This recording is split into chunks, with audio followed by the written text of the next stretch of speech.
I've been wondering for years what makes people so devoted to Trump that they'll defend anything he does. So I decided to do some research on cults and try and understand how they actually work. Not to make fun of people, but to really understand what's going on. Why can't MAGA supporters see what's happening right in front of them? He just called for federal takeovers of the elections. Federal agents killed 2 people in the streets on camera. And his supporters? They defended it, ignored it, or pretended they didn't see it. How is this possible? Because this has never been a political movement. It's a cult. I'm not being dramatic. This is cult psychology.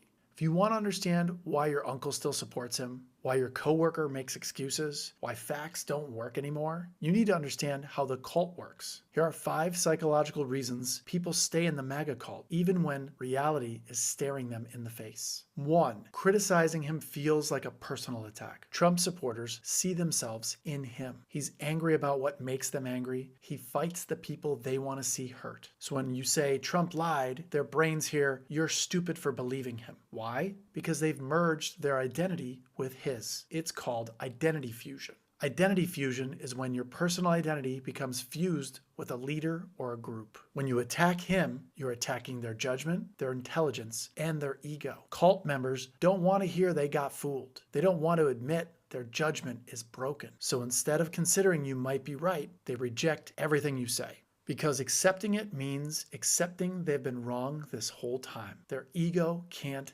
handle it. They'll spiral and start yelling, fake news or you have TDS, because they're hurt. Somewhere in their childhood, being wrong was a matter of life and death. So being wrong is now unacceptable. 2. He sells revenge, not results. Trump doesn't promise to improve your life. He promises to destroy the people you think ruined it. Immigrants took your job, he'll deport them. Elites look down on you, he'll shame them. Media lies about you, he'll attack them daily. That rage, that promise of payback, it's addictive.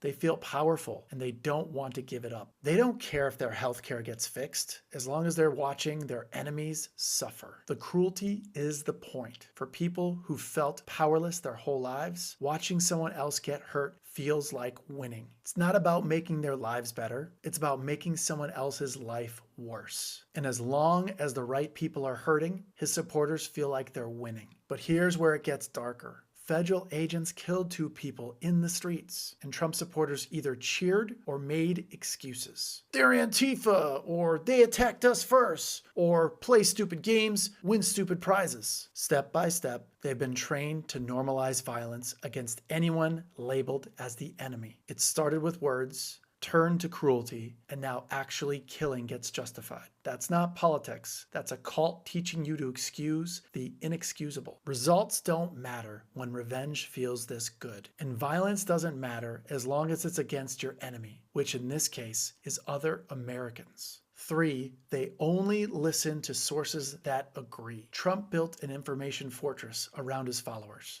Fox News, Newsmax, Truth Social, right-wing podcasts all say the same thing. Everyone else is lying, only we're telling the truth. Here's how the training works. Every single day, these sources tell you the same story with the same villains. The media is corrupt. The courts are rigged. Republicans who turn on Trump are traitors. After months and years of this, their brain stops questioning it and just starts believing it. They've heard it so many times from so many sources, it becomes truth. They traded critical thinking for comfort. So when CNN reports something bad about Trump, that's fake news. When courts rule against him, corrupt judges. When Republicans turn on him, traitors or rhinos. There's no outside source they trust anymore. Every contradiction just proves the conspiracy is bigger than they thought. They ignore all evidence that doesn't come from right-wing media.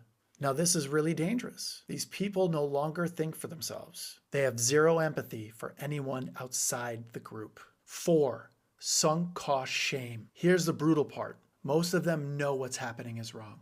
They see the lies piling up. They see the chaos. They see things getting worse. But they've spent years defending it. They fought with family at Thanksgiving, lost friendships, wore the hat, went to the rallies. They told everyone who disagreed with them to f off. Now imagine admitting I was wrong about all of it. That's not just saying you made a mistake. That's saying you destroyed relationships for nothing. That you were the problem at every family dinner. That you were the asshole. That's sunk cost shame. It's the weight of everything you invested in for years, all instantly turning into one big lie. MAGA can't handle that level of shame, so they don't. They dig in deeper instead, because doubling down feels better than looking in the mirror and hating what they see. The weight of shame is so painful to them, they stay the course. They would rather go down with the ship than face a lifetime of I told you so. 5. Leaving means losing everything. The biggest trap is community. Trump rallies aren't just political events. They're where his followers found their people. The friends who get it, the group chats, the watch parties, the shared enemies. For a lot of them, it's the first time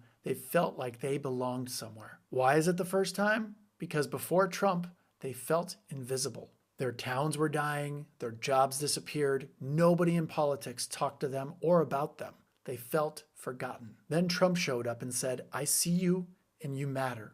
And suddenly they have a community, a purpose, a tribe. So leaving Trump doesn't just mean changing your vote. It means losing your friends, your community, your purpose. It means going back to being alone and invisible. And that's terrifying to them. So they stay. Not because every lie makes sense, but because staying means keeping the only place they felt like they matter. This is how cults work. They isolate you, give you an enemy, make you dependent, and convince you that leaving means losing everything. Some of these people know what's happening is wrong. They see it. They just can't admit it because admitting it means everyone gets to say, we told you so, for the rest of their lives. They're more scared of being wrong publicly than they are of what Trump's actually doing. Their entire identity is wrapped up in not being a sucker, not being the fool. And most of them have never felt important before, never had a voice, never mattered. Trump made them feel powerful for the first time in their lives. But here's the thing about the power they found. It's just cruelty and violence. So yeah, they know federal agents killed people. They know he's trying to steal the election. But their pride matters more to them than doing the right thing.